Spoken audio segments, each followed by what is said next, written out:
ஹல்லேலூயா. கர்த்தர் நல்லவர், அவர் கிருபை ஒன்றும் உள்ளது. மறுபடியும் ஒரு முறை நாம் இந்த எபேசு நிருபத்திலிருந்து மூன்றாம் வானம் அனுபவங்களை பெற்று வாழுவது எப்படி என்று கருத்தாக இந்த நிருபத்தை வேதத்தில் ஆராய்ந்து படிக்க வந்திருக்கிறவங்க ஒவ்வொருவரையும் ஆண்டவராய் இயேசு கிறிஸ்துவின் நாமத்தினாலே வாழ்த்தி வரவேற்கிறேன்.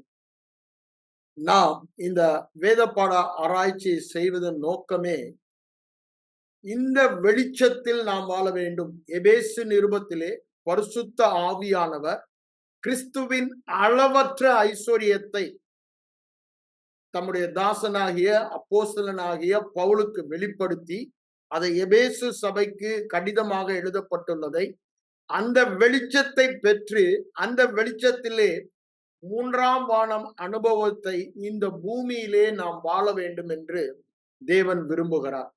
அந்த தேவனுடைய சித்தத்தை நிறைவேற்றவே, அந்த சித்தத்தில் வாழ, அந்த வெளிச்சத்தில் வாழ நாம் இந்த வேதத்தை, இந்த எபேசு நிருபத்தை கருத்தாய் ஆராய்ந்து கற்று தேர நாம் ஒவ்வொரு வாரமும் கூடுகிறோம். இது மிக முக்கியமானதாக காணப்படுகிறது. ஏனென்றால் this is the queen of epistles என்று சொல்லப்படுகிறது. மூன்றாம் வானம் அனுபவம் என்று சொல்லப்படுகிறது. ஆகவேதான் இப்பொழுது நாம் இந்த நிருபத்தை கருத்தாய் ஆராய்ந்து வருகிறோம். முதலாவது வசனத்திலே நாம் பார்க்கும் பொழுது, அப்போஸ்தலனாகிய பவுல் எபேசுவிலே கிறிஸ்து இயேசுவுக்குள் விசுவாசிகளாய் இருக்கிற பரிசுத்த வான்களுக்கு எழுதுகிறேன் என்று சொல்லுகிறார். யார் எழுதினது, யாருக்கு எழுதினது என்று சொல்லும் பொழுது, எபேசுவிலே கிறிஸ்து இயேசுவுக்குள் விசுவாசிகளாய் இருக்கிற பரிசுத்த வான்களுக்கு. நாம் கடந்த வாரத்தில் பார்க்கும் பொழுது எபேசுவிலே இருந்த விசுவாசிகள் கிறிஸ்துவுக்குள் இருந்தபடினாலே அவர்கள் விசுவாசிகள் என்று பார்த்தோம். கிறிஸ்தவ வாழ்க்கையின் சாராம்சமே இந்த மாபெரும் சத்தியம். கிறிஸ்துவுக்குள் நாம் எங்கே இருக்கிறோம், அதை அறிந்தோமானால், நாம் யார் என்று அறிந்தோமானால், இந்த மூன்றாம் வானம் அனுபவம், அதாவது பரலோகத்தை பூமியிலே வாழுகிற அனுபவம், கிறிஸ்துவாக வாழுகிற அனுபவம் சர்வ சாதாரணமாக மனித முயற்சி இல்லாமல்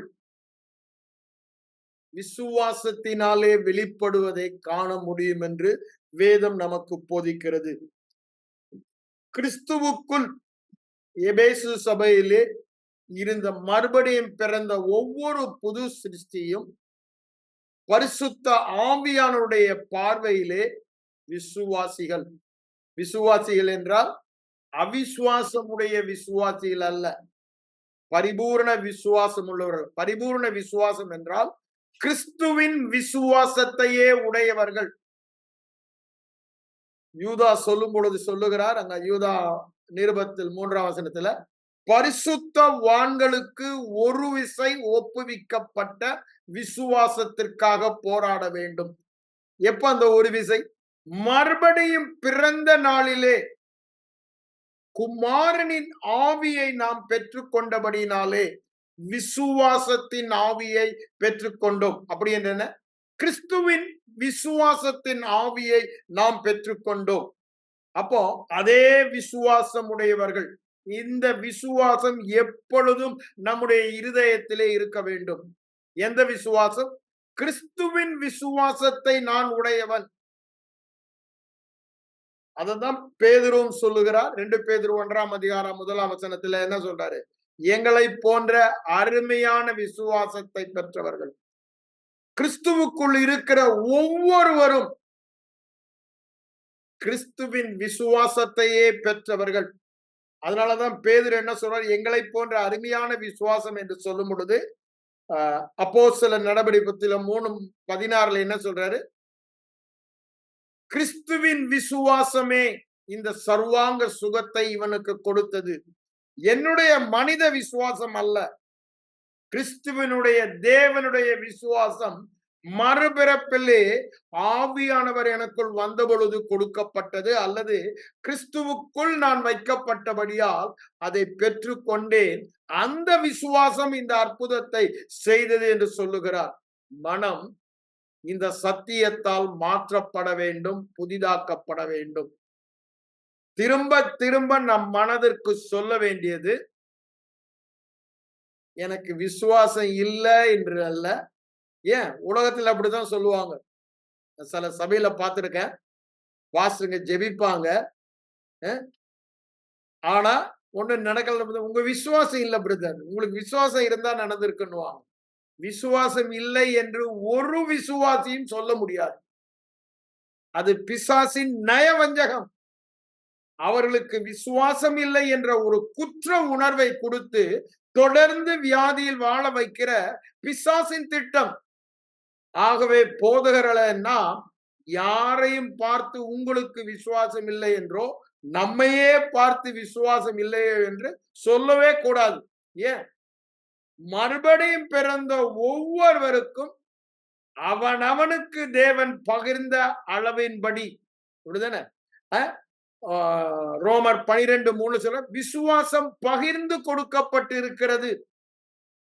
The very same faith of God is given to us. அதனாலதான் ஆண்டவர் என்ன சொன்னாரு மார்க் 11 தேவனுடைய விசுவாசம் உள்ளவர்களாயிருங்கள். ஏன்னா அவருக்கு தெரியும் அவர் சிலுவைக்கு போகிறார். அவருடைய சரீரம் பலியிடப்பட்டபடியினாலே நாம் கிறிஸ்துவுக்குள் இணைக்கப்பட போகிறோம். விசுவாசிக்கிற அனைவரும் கிறிஸ்துவுக்குள் இணைக்கப்படுகிறபடியினால் கிறிஸ்துவுக்குரியத எல்லா சொத்தையும் விசுவாசத்தையும் சேர்த்து தான் சொல்லுகிறேன், நாம் சுதந்திரமாக பெற்றுக் கொள்ளுகிறோம். ஆகவே மறுபடியும் பிறந்த ஒவ்வொரு கிறிஸ்தவனும் தேவன் நியமித்த வாழ வேண்டிய நியமனம் விசுவாசத்தினால். இந்த விசுவாசத்தையும் தேவன் ஈவாக நமக்கு கொடுக்கிறார். எபேசியர் 2:8 சொல்றாரு, கிருபையினாலே விசுவாசத்தை கொண்டு ரட்சிக்கப்பட்டீர்கள், இது உங்களால் உண்டானதல்ல, தேவனுடைய ஈவு. இந்த விசுவாசமும் தேவன் கிருபையாக கிறிஸ்துவோடு இணைக்கப்பட்டபடியினாலே கிறிஸ்துவின் விசுவாசத்தையே நமக்கு தந்திருக்கிறார். இந்த ஒரு சத்தியம் நம்முடைய வாழ்க்கையை தலைகீழாக மாற்றும். நாம் விசுவாசிக்கிறவனுக்கு எல்லாம் கூடும், கூடாதது என்று ஒன்றும் இல்லை என்று வேதம் சொல்லுகிறது. அநேக நேரங்களிலே நம்மிலே ஒரு தடுமாற்றம். இந்த மலையை பார்த்து பெயர்ந்து தள்ளுண்டு போய் என்று சொல்லி தன் இருதயத்திலே சொன்னபடியே நடக்கும் என்று சந்தேகப்படாமல் விசுவாசித்தால் அவன் சொன்னபடியே ஆகும். மார்க் 11:23. இத படிக்கும் பொழுதெல்லாம் நமக்கு ஆசை, அந்த சந்தேகம் இல்லாத இருதயத்தோடு விசுவாசிப்பது எப்படி? ஆனால் இந்த கிறிஸ்துவுக்குள் கிறிஸ்துவின் விசுவாசம் என்னுடைய விசுவாசம் என்ற சத்தியத்தை வெளிப்பாடாக இருதயத்தில் மனக்கண்கள் திறக்கப்பட்ட பிரகாசத்தோடு பெற்றுக்கொண்டோமானால் அங்கு சந்தேகம் இல்லாத விசுவாசம். அது என்னுடைய விசுவாசம் அல்ல.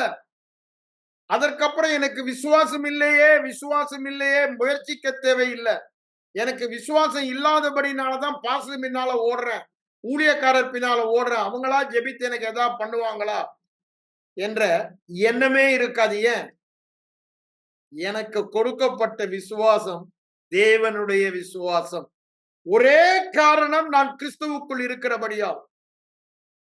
நான் கிறிஸ்துவுக்குள் இருக்க ஒரே காரணம், கிறிஸ்து சிலுவையில் செய்து முடித்ததை நான் விசுவாசிக்கிறேன். விசுவாசித்தபடியால் ஆவியானவர் எனக்கு கொடுக்கப்பட்டார். ஆவியினால் அபிஷேகம் பண்ணப்பட்டேன். ஆவியானவர் எனக்குள் வந்தார். ஆவியானவர் எனக்குள் வரும் பொழுது அந்த ஆவியான தேவனுடைய விசுவாசத்தை நாம் பெற்றுக்கொண்டேன். அதனாலதான் பவுல் என்ன சொல்லுகிறார் 2 கொரிந்தியர் 4:13, நாங்கள் விசுவாசத்தின் ஆவி உடையவர்களாய் விசுவாசிக்கிற. என்ன விசுவாசத்தின் ஆவி? கிறிஸ்துவின் ஆவி. அதுதானே சொல்றாரு கலாத்தியர் 4:6 சொல்றாரு. அப்போ குமாரனின் ஆவி, அந்த குமாரனின் ஆவி விசுவாசத்தின் ஆவி. அவர் எவ்வாறு விசுவாசத்தில் செயல்பட்டார் என்பதை சுவிசேஷம் முழுவதுமாய் பார்க்கிறோம். அதே ஆவி நமக்குள் வந்தபடியினால் அதே விசுவாசத்தில் நாம் இருக்கிறோம். ஆனா பிசாசு இதை நாம் அறியாதபடி இந்த பகுதியிலே நம் கண்களை பாரம்பரிய போதகத்தினாலே, தவறான எண்ணங்களினாலே, நம்முடைய நடைமுறை வாழ்க்கையில் நடக்கும் அனுபவங்களினாலே, சூழ்நிலைகளை கொண்டு உனக்கு விசுவாசம் இல்லை என்ற பொய்யை, பொய்க்கு பிதா அவனுக்கு நன்றாகவே தெரியும். ஆவிக்குரிய மண்டலத்தில் அவன் என்னை பார்க்கும் பொழுது எப்படி பார்க்கிறான்? கிறிஸ்துவின் விசுவாசம் உள்ளவனாக பார்க்கிறான். ஆனா அது அவனுக்கு தெரியும். ஆனால் அவன் நம்மேலே ஆளுகை செய்யும்படி அல்லது நாம் அவனை ஆளுகை செய்யாதபடி நம்மை தடை செய்யும்படிக்கு இந்த பகுதியிலே நம் கண்களை குருடாக்க இரவும் பகலும் அவனுடைய பொய்யை சொல்லி நம் மனதின் கண்களை குருடாக்கினான் என்று வேதம் சொல்லுகிறது. ஆகவே தொடர்ந்து நமக்கு நாமே நினைப்பூட்ட வேண்டியது, சத்ருவுக்கு நினைப்பூட்ட வேண்டியது. வேதத்தில் விசுவாசம் விசுவாசம் என்று பார்க்கும் பொழுது, விசுவாசம் இல்லை என்றால் தேவனையே பிரியப்படுத்த முடியாது, ஒன்றையும் பெற்றுக்கொள்ள முடியாது. அப்படித்தானே வேதம் சொல்லுகிறது. எதையாவது பெறலாம். அதெல்லாம் பார்க்கும், ஐயோ எனக்கு விசுவாசம் இருந்தா எல்லாவற்றையும் பெற முடியுமே, தேவனுக்கு பிரியமானவனாய் இருக்க முடியுமே, என் விசுவாசமே உலகத்தை, பாவ சாப ரோகம் உலகத்தின் சரக்குகளை மேற்கொள்ளுகிற ஜெயம் என்ற ஒரு ஆசை வரும். ஆனா இதை ஆண்டவர் ஏற்கனவே செய்து விட்டார். அந்த வெளிப்பாடு இருந்ததானால் அந்த விசுவாசத்தில் நாம் வாழுவோம். அதனாலதான் பவுல் ஆரம்பிக்கும் பொழுதே கிறிஸ்துவுக்குள்ளான மாபெரும் பாக்கியம், சிலாக்கியம் என்று அவர் சொல்லும் பொழுது விசுவாசத்தை கூறுகிறார். ஏன்? கிறிஸ்தவ வாழ்க்கையின் அடிப்படை சத்தியம் விசுவாசம். விசுவாசத்தினாலே சொல்லி ஒரு பெரிய பட்டியலை எபிரேயர் 11 சொல்லுவதை பார்க்கிறோம். ஆனால் அவர்கள் நம்மை அல்லாமல் பூரணராகாதபடிக்கு விசேஷமானதொன்றை தேவன் நமக்கு முன்னதாக உலக தோற்றத்திற்கு முன்பே அடிக்கப்பட்ட ஆட்டுக்குட்டியானவர் மூலமாக ஆயத்தம் பண்ணி வைத்திருந்தார். என்னது? அவருடைய விசுவாசத்தையே நமக்கு தந்திருக்கிறார். அவருக்குரியதை எல்லாம் நமக்கு தந்திருக்கிறார். ஏன்? அவரோடு நாம் இணைக்கப்பட்டு அவருக்குள் இருக்கிறபடியால். ஆகவேதான் முதலாவதாக அவர் சொல்வது, கிறிஸ்து இயேசுவுக்குள் விசுவாசிகளாய் இருக்கிற. அப்போ மறுபடியும் பிறந்த ஒவ்வொருவனையும் வேதம் நீதிமான் என்று சொல்லுகிறது. காரணம் என்ன? அவரோடு இணைக்கப்பட்டோம், அவருக்குள் இருக்கிறோம். அதுதானே சொல்றாரு 1 Corinthians 1:31. அவரே he himself became my righteousness. நீதியை தரவில்லை, விசுவாசத்தை தரவில்லை, பரிசுத்தத்தை தரவில்லை, ஞானத்தை தரவில்லை, வல்லமை அதிகாரத்தை தரவில்லை. ஆனால் அவரே அவரே என் ஞானமானார், வல்லமையானார், அதிகாரமானார், விசுவாசமானார், பரிசுத்தமானார், நீதியானார். he himself became, அவரே என் ஆனார் என்று வேதம் சொல்லுகிறது. இது மிக மிக முக்கியமான சத்தியம். இன்னைக்கும் தேவ ஜனம் ஆண்டவரிடம் சென்று பரிசுத்தம் கேட்க கெஞ்சுகிறேன் இப்படி பாடுறோம். அப்படிதானே? பரிசுத்தம் விரும்பும் பரிசுத்த ஜோதியே, அதெல்லாம் யோசித்து பாருங்க. தவறான சத்தியத்தை குறித்த வெளிப்பாடு இல்லாதபடியினால பரிசுத்தம் வேண்டி கெஞ்சுகிறேன், அழுகிறேன், புலம்புகிறேன். இல்லவே இல்லை. விசுவாசம் வேண்டி அழுகிறேன், கெஞ்சுகிறேன், புலம்புகிறேன். இல்லவே இல்லை. அவரே. இதுக்கு மேல என்னங்க வேணும்? he himself is my faith, my holiness, my righteousness, my strength. அப்படிதானே? எல்லாமே அவரே. அவர் எதையுமே கொடுப்பதில்லை, அவரையே நமக்கு கொடுத்தவர். சொந்த குமாரன் என்றும் பாராமல் அவரையே தந்தவர் என்றால் அவருடையதெல்லாம் நம்முடையது. அவர் எதையுமே நாம் கேட்டு பெற்றுக்கொள்ள வேண்டும் என்றல்ல, ஏற்கனவே கொடுத்து விட்டார். அவர் கொடுத்த அளவு என்னங்க? அற்பமாய் சொற்பமாய் அல்ல, ஏராளம் தாராளம் நிரம்பி வழியத்தக்கதாக. அது விசுவாசமாய் இருந்தாலும் சரி, ஜனங்களை போஷிக்கிற அப்பமும் மீன்களாய் இருந்தாலும் நிரம்பி வழிகிறதாக, அது மீன் பிடிக்கிறதா இருந்தாலும் அது படகுகளை மூழ்கத்தக்கதாக, வலைகளை கிழிக்கத்தக்கதாக தாராளமாக கொடுக்கிற என் தகப்பன். ஆகவேதான் என்ன பண்றாரு? பரிபூரணத்தின் எல்லை அவருக்குள் இருக்கிறது, கிறிஸ்துவுக்குள். அளவில்லாமல் தமது ஆவியை அவருக்கு கொடுத்தவர், அளவில்லாமல் எல்லாவற்றையும் கொடுத்தவர். அவரை ஓடு நமக்குள் வைத்து, நம்மை அவருக்குள் வைத்து இணைத்து அளவில்லாத காரியங்களை நமக்கு தந்து விட்டார். நமக்கு கொடுக்கப்பட்ட விசுவாசம் என்ன? அளவில்லாத விசுவாசம். நாம் ஒரு விசுவாசத்தில் இருந்து இன்னொரு விசுவாசத்திற்கு போகிறோம் என்று அங்கு ரோமர் 1ஆம் அதிகாரம் 17ஆம் வசனத்தில் வாசிக்கிறோமே. அப்படின்னா என்ன நீங்க கேட்கலாம்? கொடுக்கப்பட்ட விசுவாசம் எல்லையில்லாத விசுவாசம் தான். ஆனா அதை உபயோகப்படுத்துவதிலே, அதை வெளிப்பாடு பெற்று நாம் அனுபவிக்கிறதிலே, ஒரு விசுவாசத்தில் இருந்து இன்னொரு விசுவாசம், அந்த விசுவாசம் எவர் இன்க்ரீசிங் ஃபெய்த்.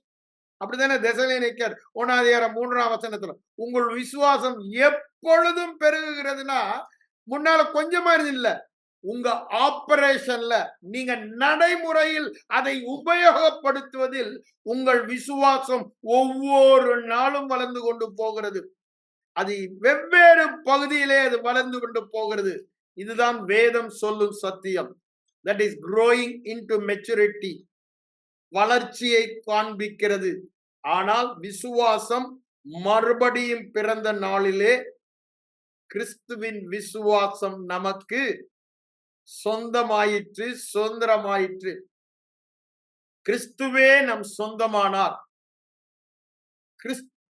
நாம் கிறிஸ்துவுக்குரியவர்கள், கிறிஸ்து நமக்குரியவர். அப்போ அவருக்குரியதெல்லாம் நமக்கு சொந்தமானது. அவரோடு கூட உடன் சுதந்திரர், வாரிசு, உடன் பங்காளி. இதுல மாற்று கருத்தே இல்லை. ஆகவே அடிக்கடி நம்மை நினைப்புறுத்த வேண்டியது, மனமே சும்மா இவ்வாறு நினைக்காதே. சூழ்நிலைகளை பார்த்து, அனுபவத்தை பார்த்து, என் அனுபவத்தை பார்த்தால் ஐயோ எல்லாமே நெகட்டிவா இருக்கு, எனக்கு விசுவாசம் இருக்கு, நான் எப்படி சொல்ல முடியும்? இது பிசாசின் பொய். உங்களுடைய எண்ணமாக உங்களுக்கு தோன்றலாம், அது உங்கள் எண்ணம் அல்ல. பிசாசு உங்கள் எண்ணங்கள் மூலமாக அந்த எண்ணத்தை விதைத்து விட்டான். ஆகவே நீங்கள் தேவனுடைய எண்ணத்தை பேச வேண்டும்.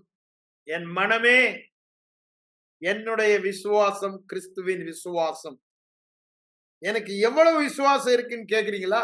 கிறிஸ்துவுக்கு இருக்கிற அதே விசுவாசம் எனக்கு இருக்கிறது. அந்த கிறிஸ்துவின் விசுவாசத்தின் ஆவி உடையவர்கள், my spirit and Christ spirit has become one. என் ஆவியும் கிறிஸ்துவின் ஆவியும் ஒன்றாகிவிட்டது. 1 கொரிந்தியர் 6:17 தெளிவாய் சொல்லுகிறார். அப்ப என்னங்க அர்த்தம்? அவருடைய விசுவாசம் தான் என் ஆவியில் இருக்கிற விசுவாசம். ஆகவே திரும்ப திரும்ப திரும்ப நம்மை பார்த்து பேசி நினைப்பூட்டம் வந்தது என்ன? ஏன் இந்த மனம் புதிதாகாதபடினாலே நான் அந்த விசுவாசத்தில் வாழாதபடி அது தடை செய்கிறது. ஆகவேதான் பிசாசு எப்பொழுதும் அவனுடைய போக்கஸ் எல்லாம் எங்கதான் இருக்கு? நம் மனதின் எண்ணங்களை பிடிக்க வேண்டும். என்னவாறு? உனக்கு விசுவாசம் இல்ல அப்படின்னு அந்த எண்ணத்தை பிடிக்க அவன் சூழ்நிலையை உண்டு பண்ணுகிறான், நம்முடைய அனுபவத்தை காட்டுகிறான், மற்ற பெரியவர்களின் அனுபவத்தை காட்டுகிறான். அவங்களுக்கு இல்லாத விசுவாசம் உனக்கு வந்துடும். அவங்கள பாரு, அவங்களுக்கு அந்த வியாதி தான், அவங்களும் சுகர்ல தான் இருக்காங்க. எவ்வளவு பெரிய விசுவாசி தெரியுமா? அவங்க எவ்வளவு நாள் அவங்க ஊழியம் செய்யறாங்க தெரியுமா? அப்படின்னு சொல்லி அனுபவங்களையும் சூழ்நிலைகளையும், தவறான போதனைகள், தவறான பாடல்கள், இவைகள் மூலமாக நம் எண்ணங்களை பிடித்து அந்த தவறான எண்ணங்களில் விசுவாசம் இல்லாதவர்களாக வாழ வைக்கிறார். ஆனால் அவனுடைய பார்வையிலும் சரி, தேவனுடைய பார்வையிலும் சரி, நம்முடைய உள்ளான மனிதனாகிய ஆவி மனிதன் கிறிஸ்துவே விசுவாசமாய் நமக்கு இருக்கிறார். கிறிஸ்துவே நம் விசுவாசமானார். அப்போ கிறிஸ்து சுவிசேஷத்தில், விசுவாசத்தில் எவ்வாறு செயல்பட்டோரோ அவ்வாறு, அதனாலதான் சொல்றாரு, விசுவாசிக்கிறவர்களால் நடக்கும் அடையாளங்களாவன. யார் விசுவாசிக்கிறவர்கள்? கிறிஸ்துவை உடையவர்கள், கிறிஸ்துவுக்குள் இருப்பவர்கள். என் நாமத்தினாலே அப்படின்னு அங்க பட்டியலையே கொடுக்கிறார். மார்க் 16:17. அது மாத்திரமா? யோவான் 14:12 என்ன சொல்ற? என்னை விசுவாசிக்கிறவன், இத மெய்யாகவே மெய்யாகவே சொல்கிறார், நான் செய்ய அதே விசுவாசத்தின் ஆவி உடையவர்களாய், அதே விசுவாசத்தில் வாழ வேண்டியவர்கள். அறியாமையினால், இந்த விசுவாசம் பெற்றுக்கொண்டதே அறியாமையினால் சங்காரமாகிறோம், சிறைப்பட்டு போகிறோம், சீர்கட்டு போகிறோம். இதுதான் வேதம் சொல்லுகிற சத்தியம். அறிந்தோமானால் இயேசுவாக உலகத்தில் வாழோம். அவருடைய திட்டம் அதுதான், அதை நிறைவேற்றுவோம். ஆகவே பிரதானமாக நம்மை நினைப்பூட்டிக் கொண்டே இருக்க வேண்டிய ஒரு சத்தியம் என்ன? நம்முடைய சூழ்நிலைகளை சந்திக்கும் பொழுது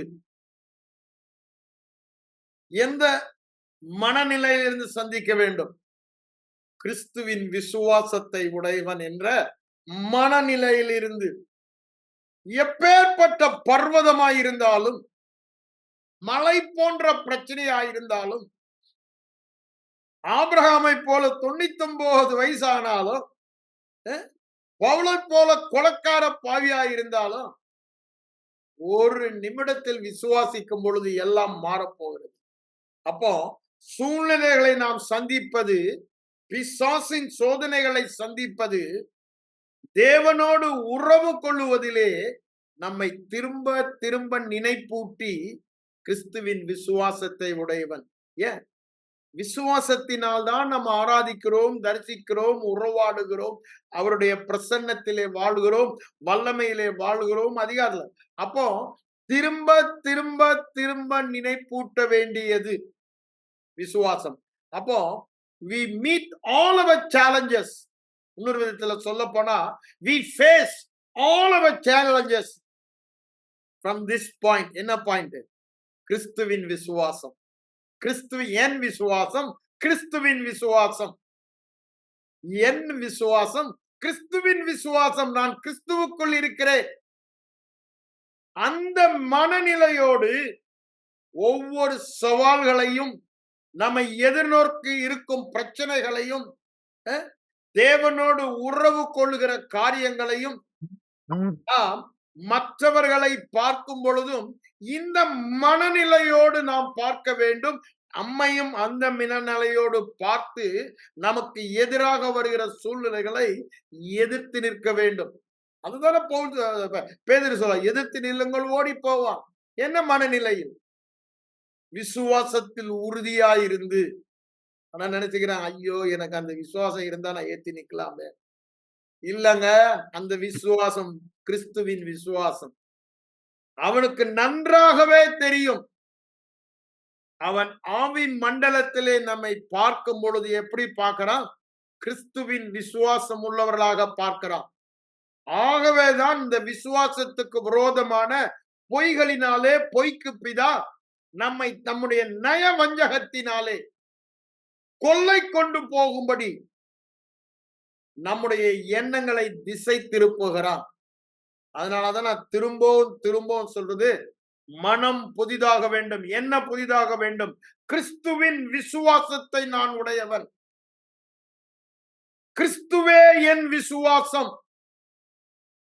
வேற வார்த்தையே இல்லை. அந்த மனம் நமக்கு இருக்குமானால் அவனுக்கு எதிர்த்து no devil you cannot be here, get out என்று அதே விசுவாசத்தின் ஆவி உடையவர்களாய் இருதயத்தில் விசுவாசிக்கிறபடியால் வாயிலே பேசுகிறோம், சொன்னபடியே ஆகும். அதே விசுவாசம், கிறிஸ்துவின் விசுவாசத்தின் ஆவி உடையவர்கள். அததான் இங்க சொல்றது. இது மகா முக்கியமான சத்தியம். நீங்க திரும்ப திரும்ப உங்கள் மனதை மாற்ற வேண்டியது, நான் கிறிஸ்துவின் விசுவாசம் உடையவன், என்னுடைய விசுவாசத்தின் அளவு கிறிஸ்துவின் விசுவாசத்தின் அளவு. நாயினூர் விதவையின் மகனை எழுப்பின அதே விசுவாசம், லாசருவை எழுப்பின அதே விசுவாசம், எவீருவின் மகளை எழுப்பின அதே விசுவாசம் என்னுடைய விசுவாசம். நம்முடைய விசுவாசம் என்ன என்று வேதத்திலே நாம் பார்க்க வேண்டும். அதைதான் தியானம் என்று சொல்லுகிறோம். இந்த வசனத்தை நாம் படிக்கும் பொழுது, இயேசு கிறிஸ்துவுக்குள் நான் விசுவாசி, தலைக்குள்ள இருக்க பலவீனமே இயேசுவின் நாமத்துல இப்பொழுது என்னை விட்டு வெளியேறு.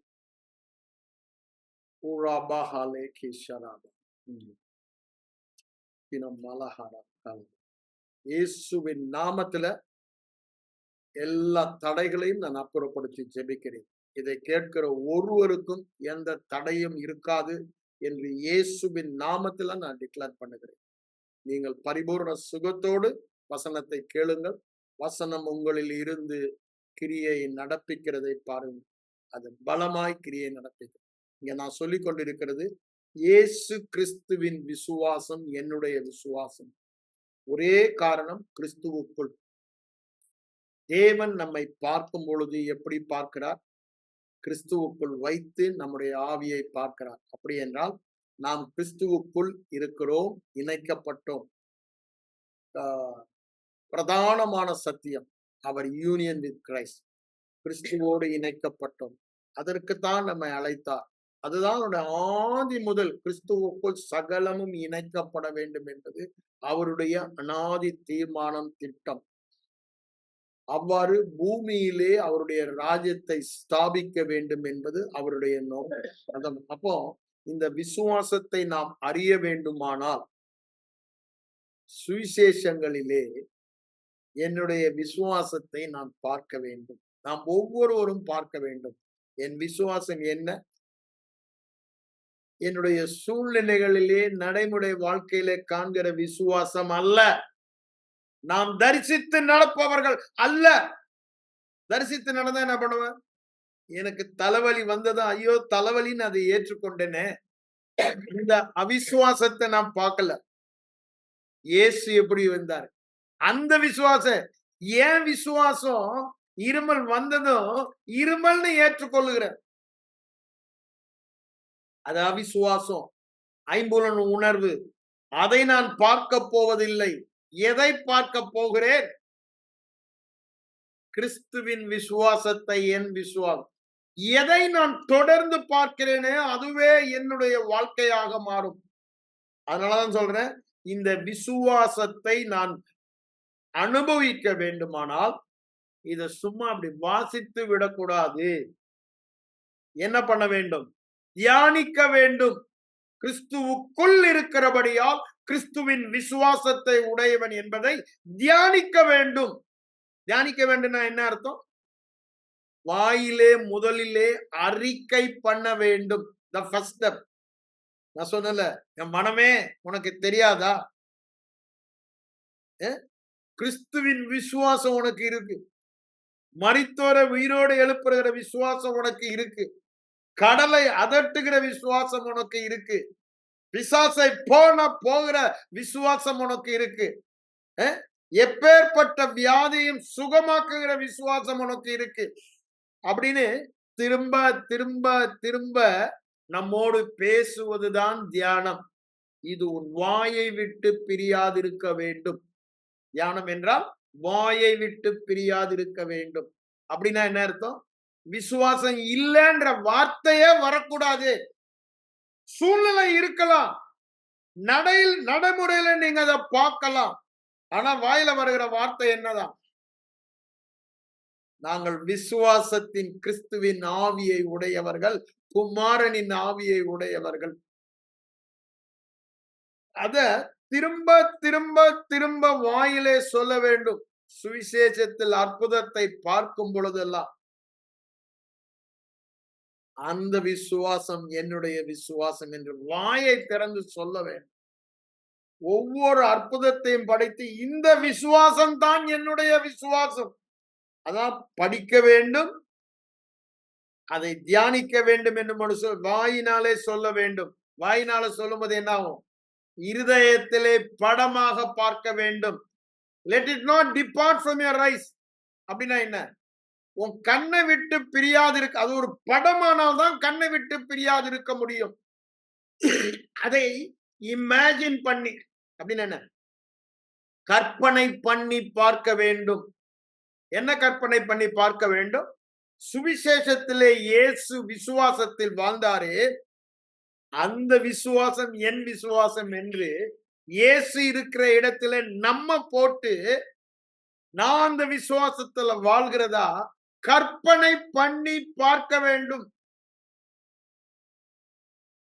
இது கொஞ்சம் மனித மூளைக்கு ஏற்றுக்கொள்ளாத மாதிரி இருக்கும். கவலைப்படாதீங்க, இது வேதம் சொல்லும் சத்தியம்.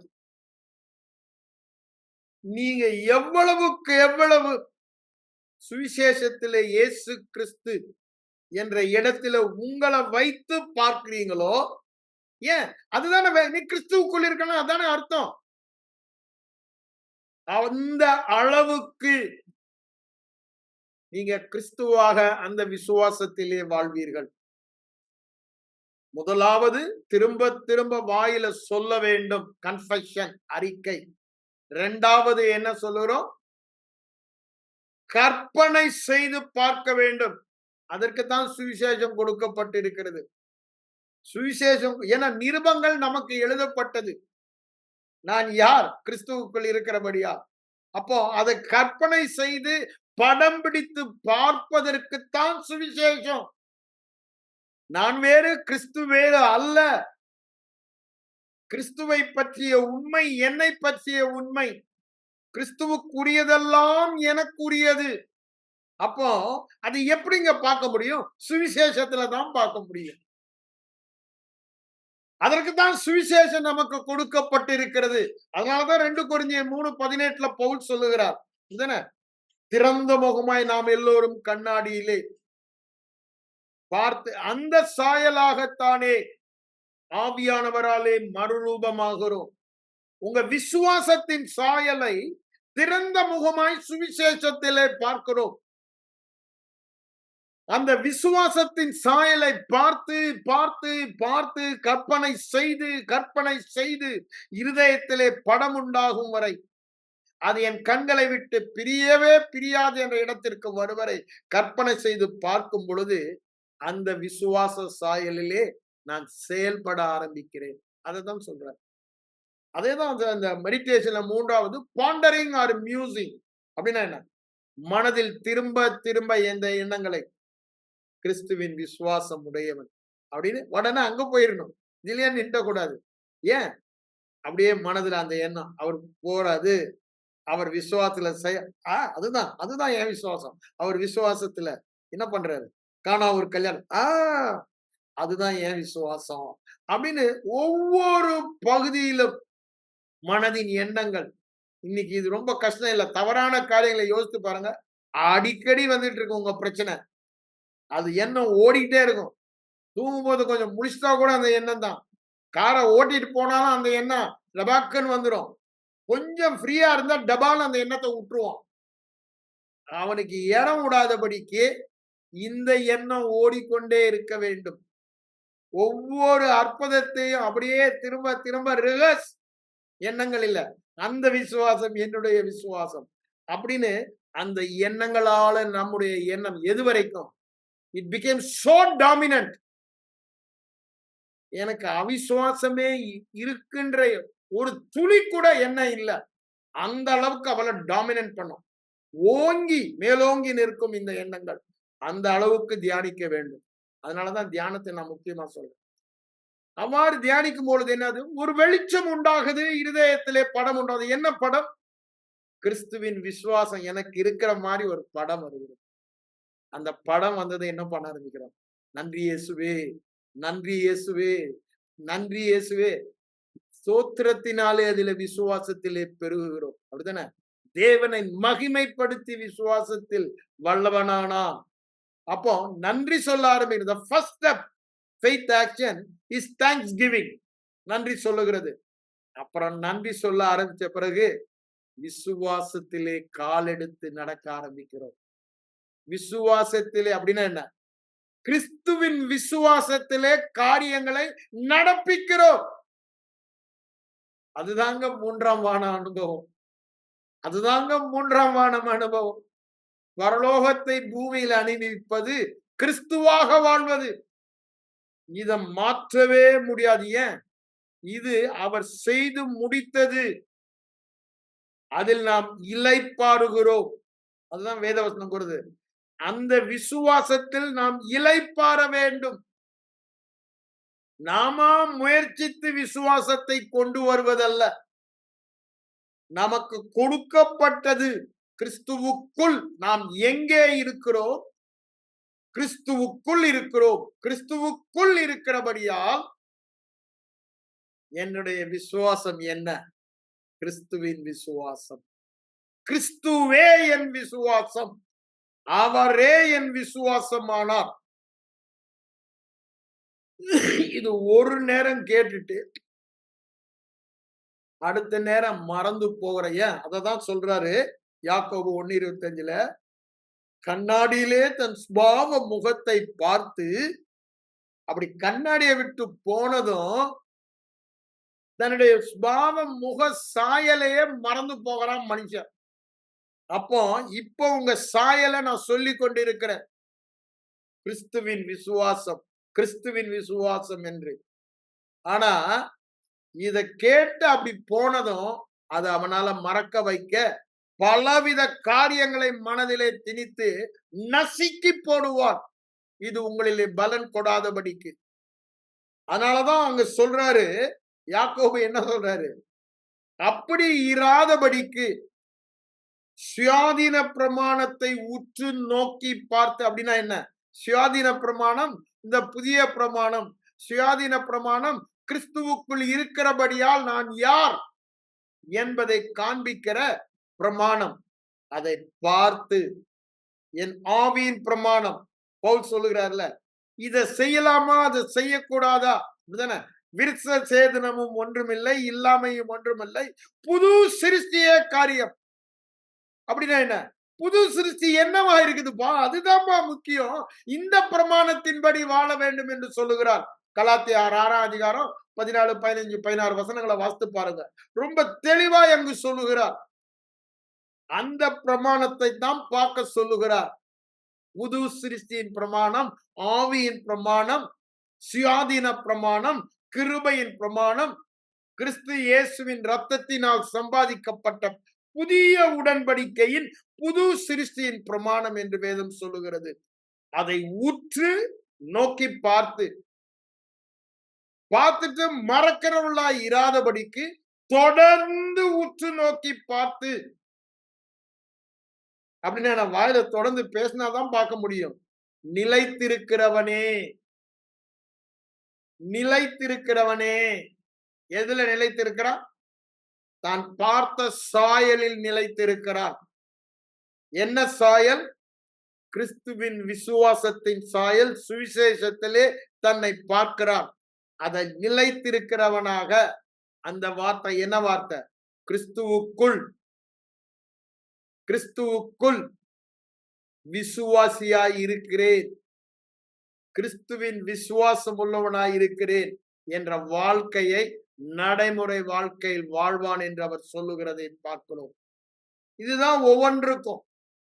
அததான் முதலாவதாக அவர் விசுவாசத்தை குறித்து சொல்லுகிறார். இதை நாம் ஒவ்வொருவரும் அபியாசிக்க வேண்டும், வாசிக்க வேண்டும்.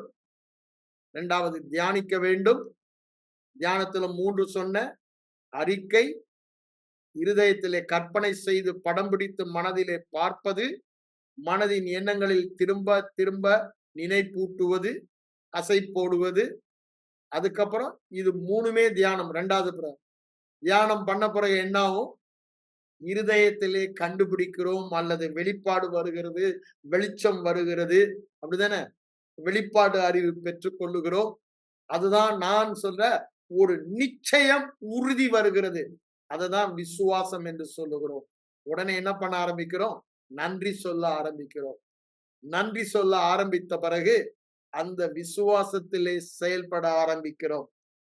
விசுவாசத்தில் செயல்படுவதன் மூலமாக மூன்றாம் வான அனுபவத்தை நடைமுறை வாழ்க்கையிலே பெற்றுக் கொள்கிறோம். This is simple steps. அடுத்ததாக நாம் பார்ப்போம். அடுத்தது என்ன சொல்ற பாருங்க. பரிசுத்தவான்களுக்கு எழுதுகிறதாவது, முதலாவது நாம் பார்த்தோம், நான் அவிசுவாசி அல்ல, நான் இருமனம் உள்ளவனும் அல்ல. நான் யார்? பரிபூரண விசுவாசம் உள்ளவன். என் விசுவாசம் கலப்படம் இல்லாத விசுவாசம், அவிசுவாசத்தோடு கலந்து காணப்படுகிற விசுவாசம் அல்ல. அது சொல்றான்ல அந்த தகப்பன், மார்க் 9:23 பார்க்கும்போது சொல்றான், ஆண்டவரே நான் விசுவாசிக்கிறேன் ஆண்டவரே, அவிசுவாசம். அப்ப என்ன சொல்றான்? எனக்கு விசுவாசம் இருக்கு, அவிசுவாசம் இருக்கு, இந்த அவிசுவாசத்தை நீங்க உதவி செய்யுங்கன்னு கேட்கறான். அந்த மாதிரி நம்ம இல்ல. எப்படிதான் இருக்கும்? இப்போ கிறிஸ்துவின் பூரண விசுவாசம், it is not contaminated by unbelief, doubt, fear. இந்த விசுவாசத்துல பயமோ சந்தேகமோ அவிசுவாசமோ இல்ல. அந்த விசுவாசத்தில் இருக்கிறோம். அவ்வளவு தூரத்திற்கு நம் மனம் புதிதாக வேண்டும், இருதயத்திலே வெளிப்பாடு பெற வேண்டும். ஒரே வழி, தேவன் நியமித்த வழி, தியானம் தியானம் தியானம். வேற வழியே இல்லை. அடுத்ததாக நாம் பார்க்கிறோம், பரிசுத்தவான்களுக்கு எழுதுகிறதாவது. இது கொஞ்சம் ஆழமாய் நாம் கற்றுக்கொள்ள வேண்டிய சத்தியம். கடந்த வாரம் கூட நம்ம பிரதர் சத்தியமூர்த்தி இது கொடுத்து சில கேள்விகளை கேட்டார். எனக்கு ஆரம்பமா இருக்கிறபடினால எல்லாருக்கும் அந்த சந்தேகம் வரும். ஆனா இந்த பரிசுத்தவான்கள் என்ற சத்தியம், கிறிஸ்துவுக்குள் நாம் யார்? பரிசுத்தவான்கள். இதை நாம் வேதத்திலிருந்து பார்த்து அதனுடைய அர்த்தம் என்ன என்று அறிந்து கொண்டோமானால் நம்முடைய வாழ்க்கை அப்படித்தான் இருக்கும். வேதத்திலே சொல்லுகிற சத்தியத்திலே பிரதானமான சத்தியம், ஆனா ஜனங்களை குழப்புவதிலும் மிகவும் பிரதானமான சத்தியமாய் இருக்கிறது. ஏன்? நான் பரிசுத்தராய் இருக்கிறது போல நீங்களும் உங்கள் நடக்கையில் எல்லாவற்றிலும் பரிசுத்தராயிருங்கள். 1 பேதுரு 1 15, 16 நீங்க வாசிங்கன்னா அங்க சொல்லுவது. இது it's a favorite scriptures for all our pastors. அடிக்கடி சொல்லுவாங்க. ஆனா அதுக்கு முன்னாடி அவர் என்ன சொல்றார்? அதெல்லாம் பிடிக்க மாட்டாங்க. மனதின் நிறைய கட்டுங்க கொள்ளுங்க, அதெல்லாம் அந்த கிருபை, அதெல்லாம் பத்தி அதுக்கு அந்த அதிகாரம் நேரம் அந்த வசனத்துக்கு ஜம்ப் பண்ணுவாங்க. அப்போ பரிசுத்தமே இல்லாதது போல, பாவியா இருக்கிறது போல, நீங்க இனிதான் பரிசுத்தமாகிறது போல, சபையில திரும்ப திரும்ப திரும்ப பரிசுத்தவான்களை பார்த்து சொல்லுகிறார். யோசித்து பாருங்க, யாரை பார்த்து சொல்றாங்க? இங்க ஆவியானவருடைய பார்வையில, தேவனுடைய பார்வையில, கிறிஸ்துவுக்குள் இருக்கிற ஒரே காரணத்தினால ஆவியானவர், தேவன் அவர்களை அழைப்பது பரிசுத்தவான்கள். பரிசுத்தவான்கள்.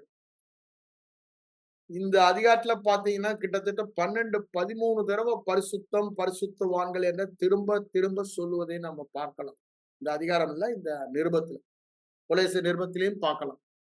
அப்போ வேதம் மறுபடியும் பிறந்த புது சிருஷ்டியை எவ்வாறாக அடையாளம் காட்டுகிறது? பரிசுத்தவானாக அடையாளம் காட்டுகிறது. ஆனா இதை ஏற்றுக்கொள்ள முடியல. இது கொஞ்சம் கடினமா இருக்கு. காரணம் என்ன? நம்முடைய நடைமுறை வாழ்க்கையில பார்க்கும் பொழுது பாவம் காணப்படுகிறது. என் ஐம்புலன் அறிவு சொல்லுகிறது. உன்னுடைய அனுபவம் என்ன? பாவம் காணப்படுகிறதே. ஒரு குழப்பம். ஆனா வேதத்துல ரெண்டுமே சொல்லப்படுகிறது. நாம் பரிசுத்தவான்கள் தான். அப்படிதானே? அதே யோவான் 1 யோவான் நீங்க வந்துட்டீங்கன்னா 7 வைக்கும்போது, நமக்கு பாவம் இல்லை என்று சொல்லுவோமானால் நம்மை நாமே வஞ்சிக்கிறோம். அப்படிதானே? பொய் சொல்றோம் அப்படின்னு சொல்றாரு. இன்னொரு பாவத்தை செஞ்சிடன்றார். அப்ப என்ன அர்த்தம்? பாவமே செய்யாத புது சிருஷ்டி அல்ல, அல்லது பாவமே செய்யாத பரிசுத்தவான் அல்ல. என்னங்க 2 கான்ட்ராடிக்டா இருக்கே நீங்க நினைக்கலாம். இதுதான் எல்லாருக்கும் பிரச்சனையே. அதனாலதான் சொன்னேன், இந்த சத்தியத்தை நான் கொஞ்சம் ஆழமா உங்களோடு பேச விரும்புகிறேன். ஏன் ஜனங்களுக்கு எல்லாம் இந்த குழப்பம் ரொம்ப ஜாஸ்தி? ஏன்? வேதத்தின் சத்தியத்தின்படி நான் பரிசுத்தவான், ஆனா அனுபவத்தின்படி இன்னும் பாவம் காணப்படுகிறது. அது மாத்திரமா சொல்லுது? பாவமே செய்யாத மனுஷனே இல்லைன்னு வேதம் சொல்லுது. அப்ப எப்படி பரிசுத்தவான் என்ற சத்தியத்தை நான் ஏற்றுக்கொள்ளும்? அதான் சத்தியமூர்த்தி போன வாரம் கேட்டார். இயேசுவை தவிர ஒரு 100% ட்ரூத், இயேசுவை தவிர ஒருவனும் தன்னுடைய வாழ்க்கையிலே பாவம் செய்யாமல் பரிசுத்தமாய் வாழ்ந்ததில்லை, வாழ போவதும் இல்லை. ஏன்? இன்னும் சரீர மீட்பு நடைபெறவில்லை. கிறிஸ்து ஒருவரே மாசில்லாதவராய் குற்றமற்றவராய் வாழ்ந்தவர். ஆனா நம்ம செஞ்ச ஒரே காரியம், அவர் செய்த காரியத்தை, அதாவது கிருபையை நாம் விசுவாசித்தபடினாலே அவருடைய பரிசுத்தம் நம்முடைய கணக்கில் வந்தது. It's a great exchange.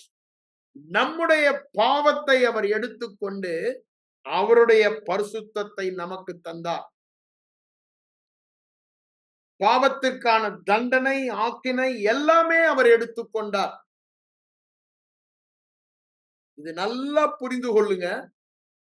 நாம் பரிசுத்தவான்கள் என்றால் இங்க சொன்ன மாதிரி ஒரே காரணம், என் கிரியையினால் நான் பரிசுத்தவான் அல்ல, என் செயல்பாட்டினால், நடைமுறை வாழ்க்கையினால் நான் பரிசுத்தவான் அல்ல. எதனால நான் பரிசுத்தவான்? என் விசுவாசத்தினால். என்ன விசுவாசம்? கிருபை என்ன செய்தது என்று கிருபை மேல் நான் வைக்கிற விசுவாசத்தினாலே. அப்போ கிருபை என்ன செய்தது? பாவமே அறியாதவரை பாவமாக்கி பரிசுத்தமாய் வாழ முடியாத என்னை பரிசுத்தமாக்கினது. The great exchange. இது தேவனே செய்தது. வேதம் ரொம்ப தெளிவாய் சொல்லுகிறது. அவருடைய பேர்ல ஒரு பெயர் என்னங்க? யெகோவா மக்கதேஷ். அப்படின்னு என்ன? நானே உங்களை பரிசுத்தமாக்குகிற கர்த்தர்.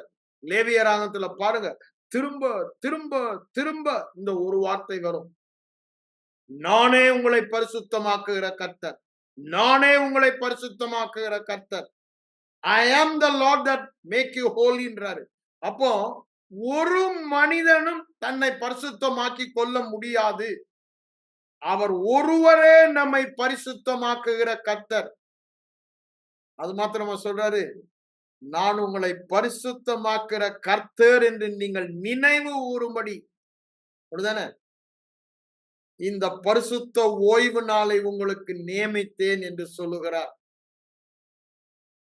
அப்போ பரிசுத்தமாக்குகிற கர்த்தர் அவர் என்பதை நாம் நினைவு கூற வேண்டும் என்று சொல்லுகிறார்.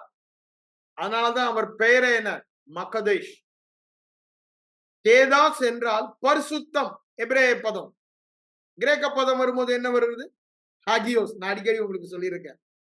கேதாஸ் இஸ் ஹீப்ரூ வேர்ட். ஏன்? அதாவது எந்த ஒரு காரியத்தை அறிந்து கொள்ள வேண்டுமானால் the first occurrence, the law of first occurrence னுவாங்க வேத பண்டிதர்கள். அது முதலாவது சொல்லப்பட்ட இடத்தில் போய் இதன் அர்த்தத்தை புரிந்து கொள்ள வேண்டும். இந்த பரிசுத்தம் என்ற வார்த்தை முதலாவதாக ஆதியாகமத்திலே நம்ம பார்க்கிறோம். எங்க பார்க்கிறோம்? 2ஆம் அதிகாரத்துல ஆண்டவர் என்ன பண்ணான்னு சொல்லும்போது அவர் பாருங்க, 3ஆம் வசனம். தேவன் தாம் சிருஷ்டித்து உண்டு பண்ணி தம்முடைய கிரியைகளை எல்லாம், உண்டு பண்ணின தம்முடைய கிரியைகள் எல்லாம் முடித்த பின்பு அதிலே ஓய்ந்திருந்தபடியால் தேவன் 7ஆம் நாளை ஆசீர்வதித்து அதை பரிசுத்தம் ஆக்கினார். அப்போ நம்மை பரிசுத்தமாக்கினது போல அங்கு பரிசுத்தமாக்கினார் என்ற வார்த்தை முதலாக வேதத்தில் வருகிறது. அதுதான் என்ன வார்த்தை? கேதாஷ். மக்கதேஸ் என்னும் போது நானே உன்னை பரிசுத்தமாக்க, I am the lord that healeth thee, Jehovah ரஃபன்றோமா, அதே மாதிரி I am the lord that make you holy, உன்னை பரிசுத்தமாக்குகிற கர்த்தர் நானே, ஜெகோவா மக்கதேஸ். அப்படிதானே? அது ரொம்ப தெளிவாய் சொல்றாரு. ஜெகோவா சிக்கன் என்ன? நானே உன் நீதியாகிய கர்த்தர், நானே உன் நீதியாகிய கர்த்தர். சிக்கனு யெகோவா. இங்க மக்கதேஸ்ல சொல்றார். ஆனா இந்த வார்த்தை என்ன? கேதாஸ், பரிசுத்தம். கேதாஸ் என்றால் பரிசுத்தம். எபிரேய மொழியிலே கேதாஸ் என்பதின் அர்த்தம் என்ன? Set apart. இங்கிலீஷ்ல ரொம்ப ஒரே வார்த்தை, பிரித்து எடுத்து வைக்கப்பட்டது, பிரத்யேகமாக.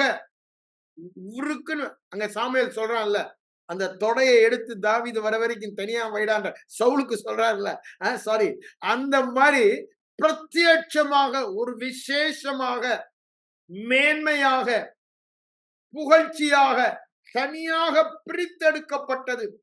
அதுதான் கேதாஷ். புனிதப்படுத்தப்பட்டது, பிரித்தெடுக்கப்பட்டது, ஒரு விசேஷ காரியத்திற்காக அர்ப்பணிக்கப்பட்டது, தேவனுடைய உபயோகத்திற்காக பிரித்து புனிதமாக்கப்பட்டு பிரத்யட்சமாக்கப்பட்டது என்ற பொருளோடு அங்கு வருகிறது. அது அர்த்தத்தை பார்த்தீங்கன்னா நிறைய வரும். நீங்க வேதத்துல பார்த்தீங்கன்னா இந்த பரிசுத்தத்தை குறித்து நீங்கள் அறிந்து கொள்ள வேண்டுமானால் வேத வசனத்தினால் தான் நம்ம பண்ணணும். ஆனா பிசாசு என்ன பண்ணுவான்?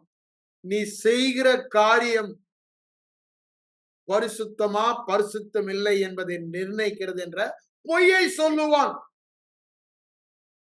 நீ செய்கிற காரியம் நீ யார் என்பதை நிர்ணயிப்பது இல்ல. நீ எங்கே இருக்கிறாய்? கிறிஸ்துவுக்குள் இருக்கிறாய். கிறிஸ்துவுக்குள் இருக்கிறபடியால் கிறிஸ்துவின் பரிசுத்தம் உன்னுடைய பரிசுத்தம். இதுதான் நீ யார் என்பதை நிர்ணயிக்கிறது. நீ தவறான காரியங்கள் செய்கிறபடினால பாவி அல்ல. மீட்கப்பட்ட பாவி நீ உனக்கு சொந்தம் அல்லன்னு பாடுறாங்களே, தப்பு. மீட்கப்பட்ட பாவி அல்ல, மீட்கப்பட்ட பரிசுத்தவான். வேதத்துல எங்குமே பாவி என்று மறுபடியும் பிறந்தவனை சொல்லுவதில்லை. பவுல் கூட ஒரே இடத்துல பிரதான பாவி என்று அவர் சொன்னாலும் பழைய வாழ்க்கையை சொல்றாரு. கொலைகார பாவிடா நானு, என்ன மாதிரி ஒரு பாவி இருக்கு, பழைய வாழ்க்கை தான் அவர் சொல்லுகிறார். ஆனாலும் இரக்கம் பற்றே விசுவாசித்து கிருபையினால் இரட்சிக்கப்பட்டு நாங்க அங்க சொல்வதை பார்க்கிறோம். அப்போ தெளிவாய் புரிந்து கொள்ள வேண்டும். மக்கதேஷ் அல்லது கேதாஷ், கேதாஸ் என்ற அர்த்தம் தான், ஹீப்ரு வேர்ட் தான் இங்க சொல்லப்பட்டுள்ளது ஆதியாகமம் 2:3. அப்போ கேதாஸ் என்ன அர்த்தம்? பிரித்து எடுக்கப்பட்டவன், பாவமே செய்யாதவன் என்று சொல்லவில்லை.